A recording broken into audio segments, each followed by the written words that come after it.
APU,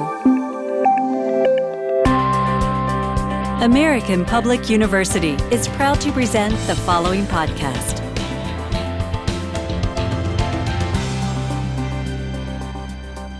Welcome to today's audio podcast here at American Public University System. My name is Dr. Bjorn Mercer, and for today, the Everyday Scholar, we are talking to Dr. Jennifer Cramer. Welcome, Jennifer. Thanks for having me, Dr. Mercer. Of course. And so today, we're going to talk about what you do and your research in Africa. So my first question for you is, what do you study? So I study wild primates. I mostly focus on studying monkeys, but primates are the animals that include lemurs, lorises, monkeys, and apes. So my fieldwork focuses on mostly monkeys, and my fieldwork is also focused on mostly Africa, although primates are distributed in other parts of the world. So Africa, Asia, Latin America, South America. My first question is, how did you choose Africa when there's obviously primates all around the world? Yeah, that's a great question. So I first got interested in studying primates through an undergraduate course. At the university that I was attending, there was a visiting professor who had a course that was cross-listed with biology, which is what I was majoring in. So it looked like a really interesting course. It was called something like Primate Morphology and Behavior. And so I thought, okay, that sounds interesting to me. I've definitely seen some documentaries about primates. I'm going to dabble in this a little bit and check it out. So I took a course with her. She talked a lot about her research in Madagascar. I really loved the way that she talked about not only working overseas to study wildlife, but all of the sort of interesting cultural experiences she had living in a tent in Madagascar. So that got me really interested in sort of what it would be like to start working overseas. I then took a field school. She recommended that I try out a field school before continuing on my path to becoming a primatologist. So not to just sort of jump right in and say, this is what I'm going to do, but to actually try it hands-on. So I went to a 3-week course in Costa Rica.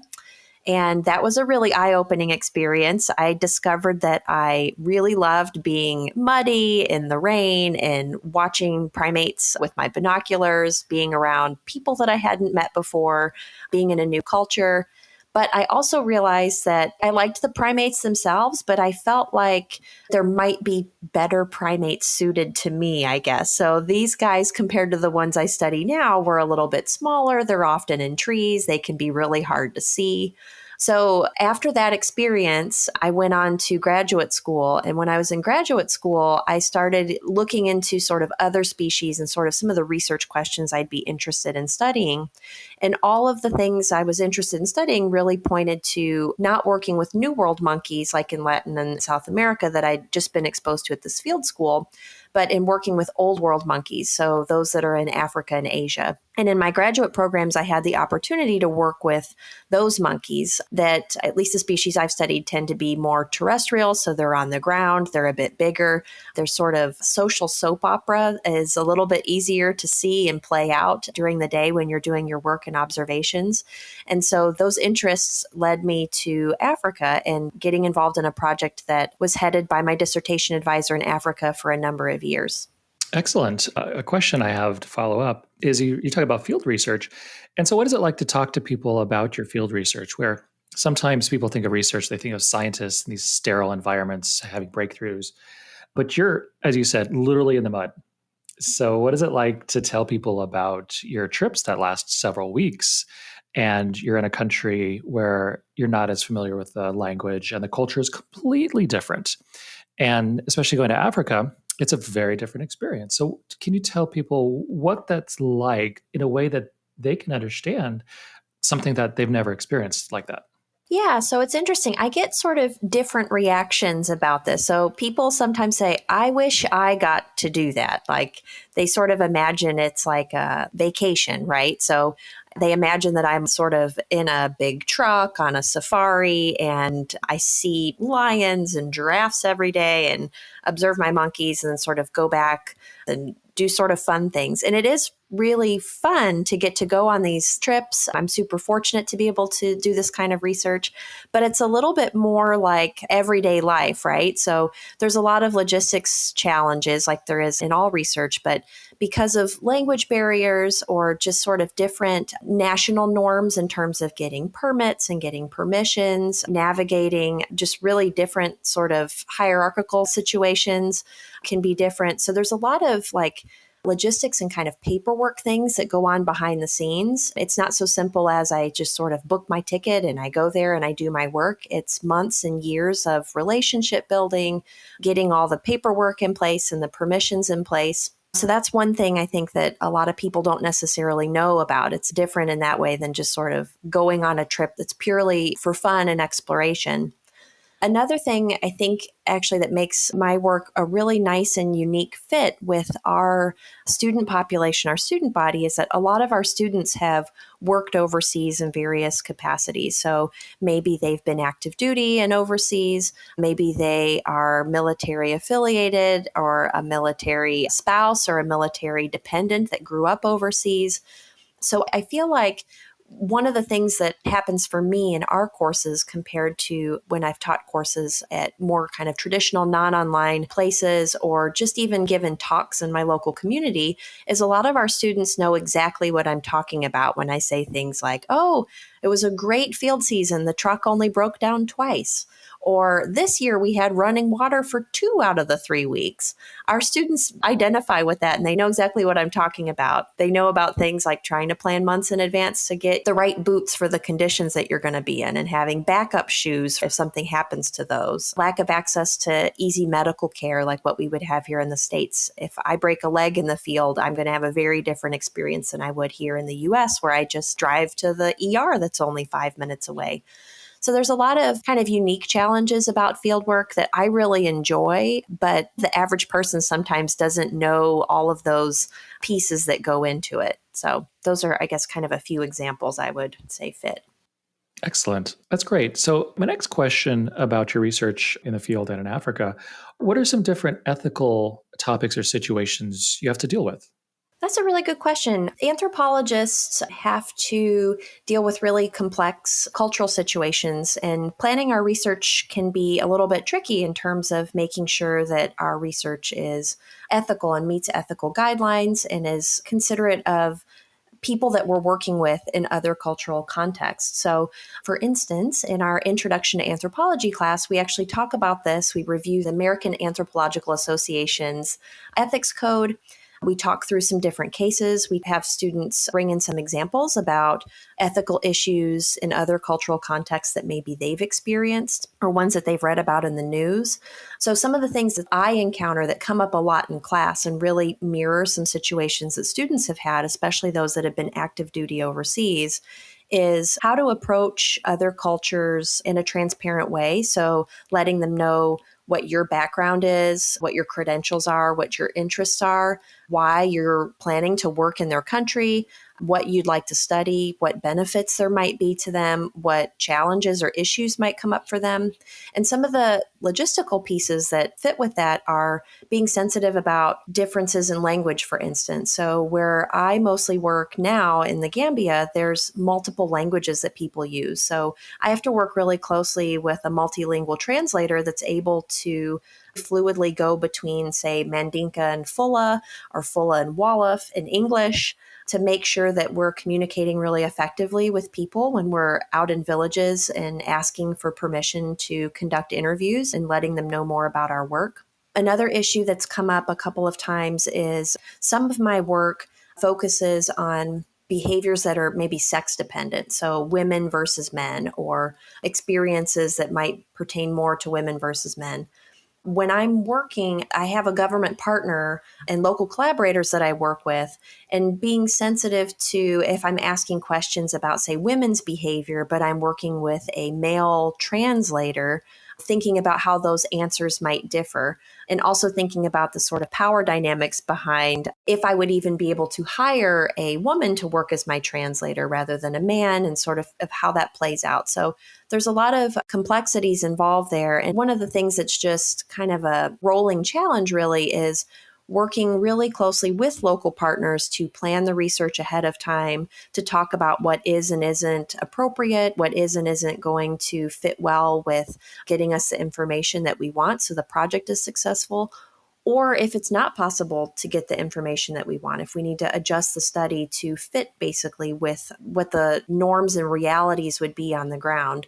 I think for a lot of anthropologists, if we do field work outside of our own culture in other parts of the world, it's really key for us to have good relationships with local collaborators. So sometimes that's a person in government, sometimes it's a person at a local university, sometimes it's a person at a local research institute. And having those on the ground partners is really important for helping us get the work done and doing it in a way that's appropriate and sensitive. But it's also, at least for me and a number of other anthropologists that have been really discussing this a lot more in the past decade or so, is helping make sure that we're also offering development and opportunities to people in these places that we're working. So for instance, I work with my local collaborators to apply for grants, to author manuscripts, to present at conferences, to help develop their careers and their knowledge alongside how they're helping develop me when I'm in the field and doing this kind of work. Excellent. Fascinating. Another question is, when you're in, say, the Gambia, what is the main religion there? And does that ever come up? Is it a way of collaboration? Is it a barrier? Yeah, that's a really good question. So in the Gambia is mostly a Muslim culture. And so when I'm there, one of the things that comes up is religious holidays that aren't as familiar to me being here in the US and being in a culture that is predominantly Judeo-Christian in terms of the holidays that are celebrated or federally recognized here in the US. So like the last, I think, 3 years, I've been in the Gambia and also in other parts of West Africa during the end of Ramadan. And so we've had to adjust our field schedule based on that and sort of knowing when offices will open, when will people be available. But it's also been a really great learning opportunity in terms of me being there during important religious holidays to learn more about how the local culture celebrates those religious holidays, what their belief systems are.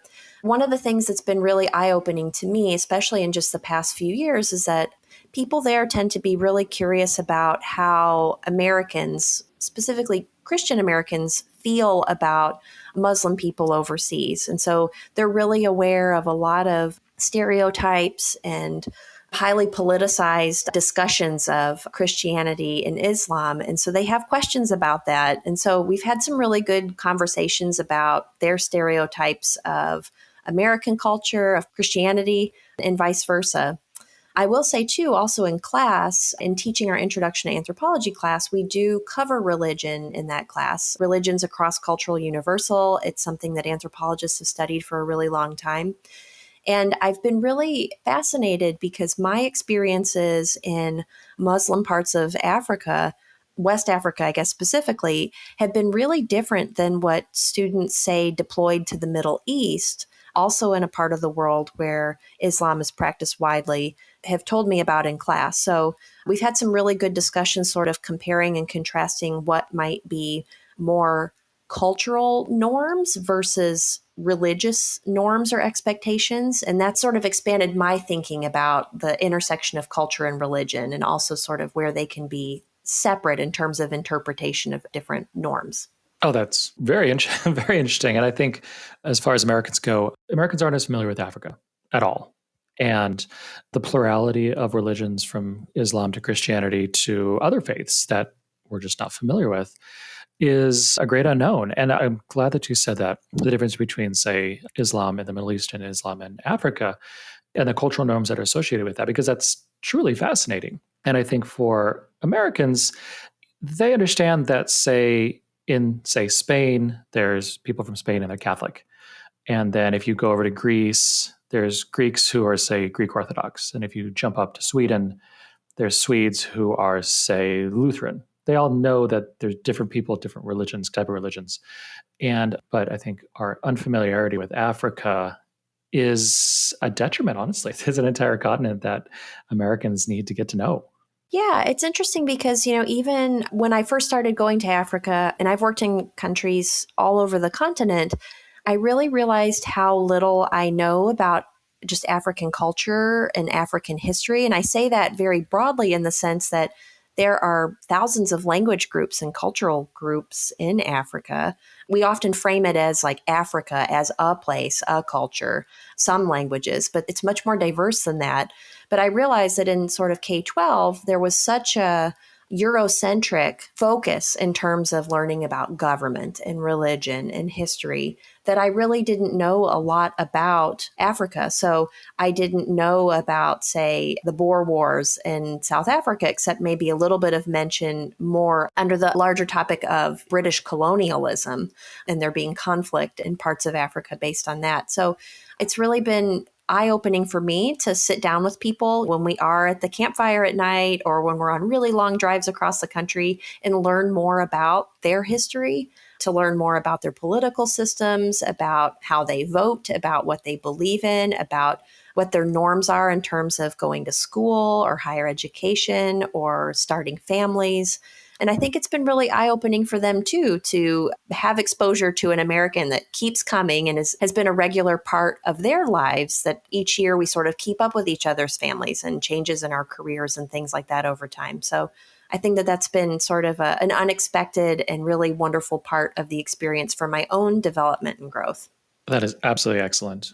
At this point, we're going to go and take a quick break. American Public University now offers doctoral degrees in global security and strategic intelligence. You'll be taught by highly experienced professionals and develop the critical thinking, analysis, and research skills needed to manage threats in today's complex global environment. Get valuable expertise from top practitioners in global security and strategic intelligence. Apply now at study@apu.com. And welcome back. Today we're talking to Dr. Jennifer Cramer. My next question is, what brought you to American Public University? Yeah, well, I think I would answer that probably pretty similar to a lot of our students as well as other faculty members.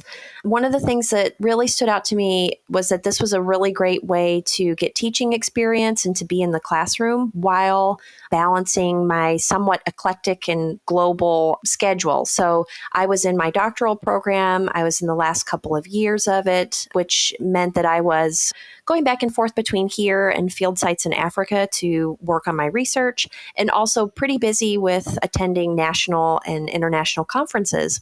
So the opportunity to teach, but to be anywhere in the world was really appealing to me. And then when I was looking at the job ad further, there were mentions about our mission and our student body that were unique. So not just that we were working with adult learners, which isn't actually as unique as it used to be these days, but the really kind of global intercultural focus that we have in terms of having a large student body that's engaged in public service and overseas work. So during the interview, I talked with some other directors and leadership about sort of my research and what I did overseas. It sounded like it was a really great fit with the things that students were coming to class with under their belts and the things that they wanted to learn more about and talk more about as they brought their experiences into the concepts and assignments and things in class. And so I started teaching here. I've been able to teach here for the last 10 years while I've visited many countries around the world for conferences and for research. It's been really cool for me, and I think for students too. Usually when I'm at conferences, I will post things like live from the such and such conference or live from the field. Here's some updates or here's what I'm working on today. And I think students have really enjoyed that. A lot of our students share that they really need the flexibility so that way they can balance these other things in their life. And I found that to be true also for the faculty side and staff as well, that kind of having that opportunity to be present in your career, present with your family. So I have 2 small children that I've welcomed since I've been working here. Most days I have a pretty flexible schedule, so I'm able to be pretty present with them, walk them to school, walk them home.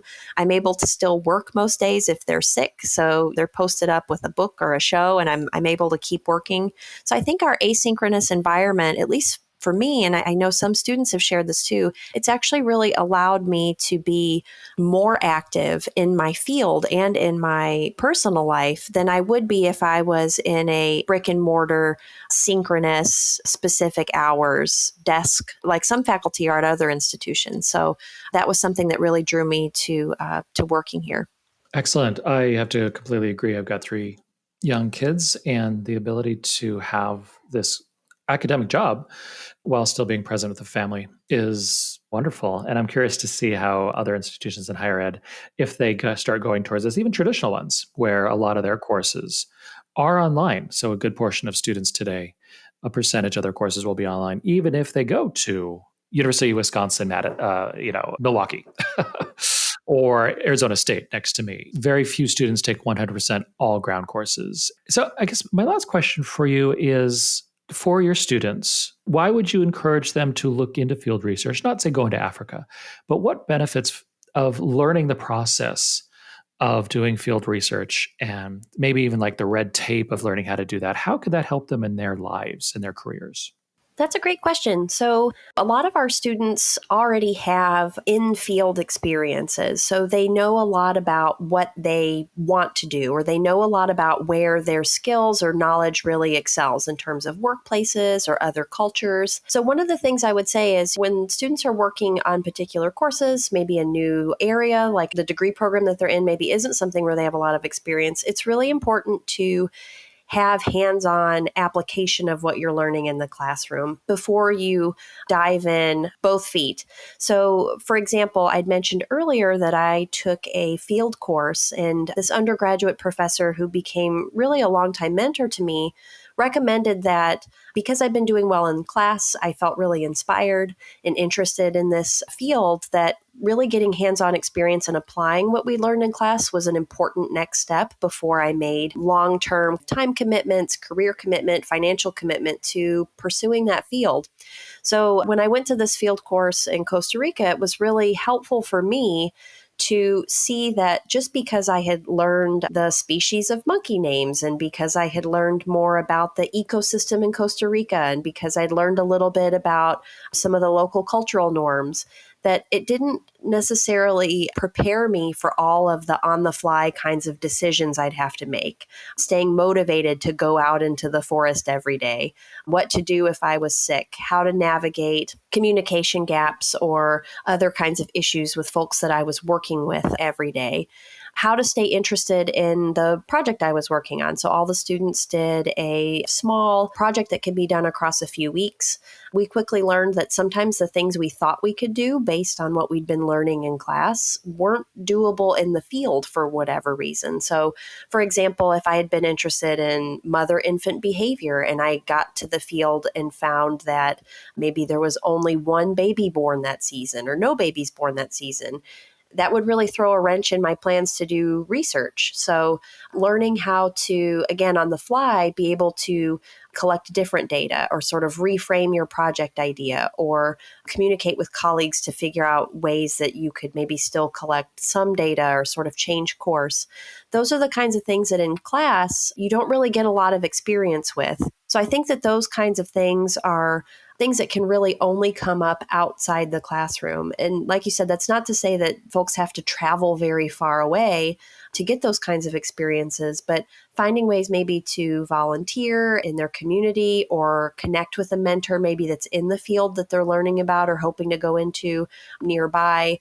Going to conferences can be really valuable to hear some of the sort of anecdotal things that people share about their experiences, challenges, unexpected issues that have come up in their research can be really eye-opening.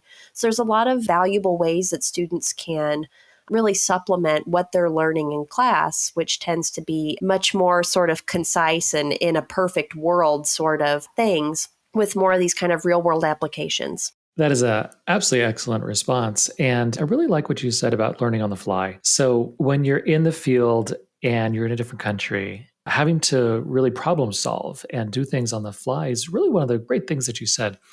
And that problem solving ability is one of the most important things that, say, we learn both in the classroom and eventually with employment. And in addition to that, you also said about connecting with a mentor. And if there's one thing that students can do is really connecting with someone, say in the field, wherever they're going in their job, that can help guide them to where they're going. And so, absolutely excellent. And remember, on the fly, especially in the field. And thank you for joining us today, Dr. Jennifer Cramer. Any last thoughts? No, I just appreciate the opportunity to talk with you further. And I hope that students are enjoying listening to these so they can get to know faculty a little bit better. One thing I guess I would encourage students to do is sometimes students sort of find their way to my inbox, like maybe someone tells them something and that person tells them something and then they get led to me and they'll share, I'm really interested in doing something similar, or I'm in the environmental science program and I'm really interested in working with wildlife. I think because we're online, sometimes it can be really hard to meet people that might be a good person to have in your network. Either they have a geographic connection or they have a career connection or a topic connection of something that really interests and inspires you. So I hope that these podcasts are really helpful for students, maybe identifying some people that they feel like they could connect with or reach out to by email or set up time to talk with to sort of help them flesh out their ideas and their path a little bit more. Excellent. Thank you. Wonderful final words. And thank you, everybody, for listening to today's The Everyday Scholar conversation with Dr. Jennifer Cramer. My name is Dr. Bjorn Mercer here at American Public University System.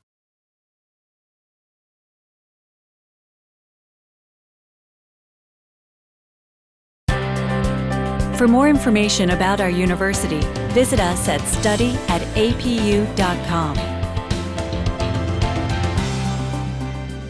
APU, American Public University.